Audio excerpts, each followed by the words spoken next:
welcome back to my channel. You must be thinking, why am I holding this pencil? Because I want to talk about something that's really important. I have a notepad too. And I have been procrastinating making this video. I have actually thought and rethought about whether I should make this video or not. And then I was like, you know what? I'm going to make it. Hopefully it helps somebody out there, like somebody who's watching this video. Maybe you need this. Maybe you're a 2025 bride or you're a 2026 bride or maybe 27 or 28. God knows, video stays on YouTube. So I thought I'm going to make this video and share my experience and my budget with everybody. And hopefully it can help someone. Okay, so let's get into the video. You know how they say it actually takes a village to raise a kid? It actually takes 2 or 3 villages to actually get somebody married. So the first thing that you should do before even you get to your wedding date is finalize the date. Yes, I have to say the obvious. The second thing that you need to be mindful of is your budget. So that's a conversation that you need to have with your partner if you are sponsoring your own wedding. If your parents are spending the money on your wedding, you need to make sure that you also sit down and have a conversation with them so that you and even them and your in-laws have the right expectation what the wedding would look like. So 1, finalize the date. 2, finalize the budget. 3, finalize the location. Now this is really important. So we started looking at location in Delhi and they were nice but extremely expensive. It would make more sense if we do the wedding in Panchkula. However, the idea was to give a sort of destination wedding theme.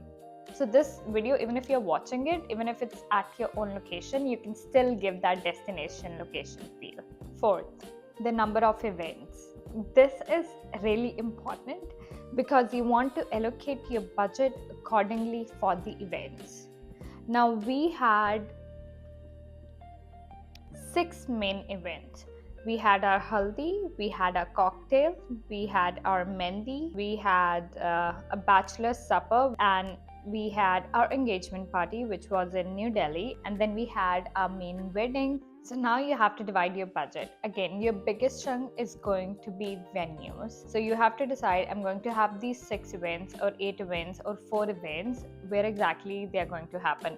If you want to do it small, intimate, then you can also do it at home and save some money. Now let's talk about the budget and money and where it's going to go.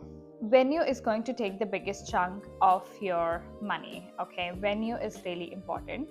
Now venue could include different things. Venue could just include the venue where the event is, and then you can do an external catering on the venue, so you can collaborate with a third party caterer and have them on the venue itself. You can have venue with just the food, you can have venue with decoration and food, and you can have fourth, which is the most expensive one, is venue, and then you're also taking care of everybody's stay at the same location.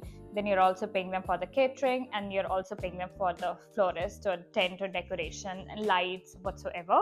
Now, even though the last one is expensive because you're paying them a lump sum money sort of like for everything, and it's just one party responsible for everything, it just makes it so much more convenient. And my venue, so I'm gonna give you, as I said, I had a sort of destination wedding. Even my parents, my relative moved to the same location.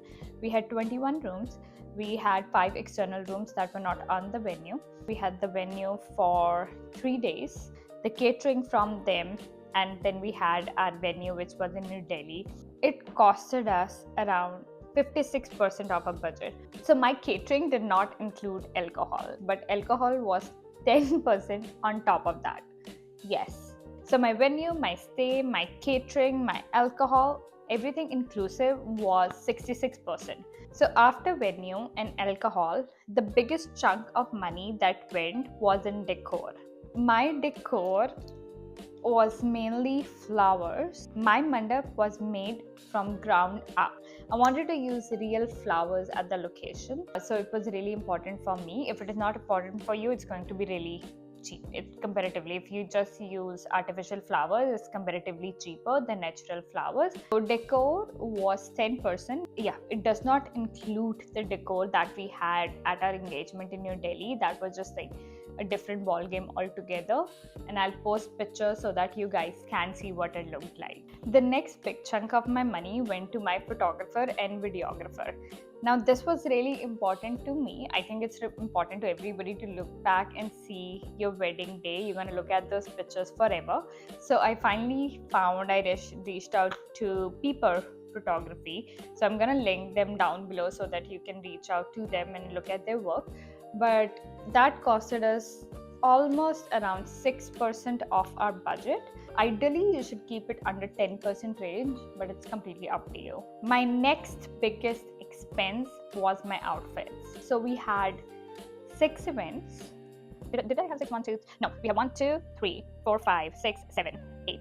Gold jewelry is not part of this percentage. So my outfit was 6%, and my hair and makeup was 5% of my budget. Yes, the last thing that I want to talk about is miscellaneous costs.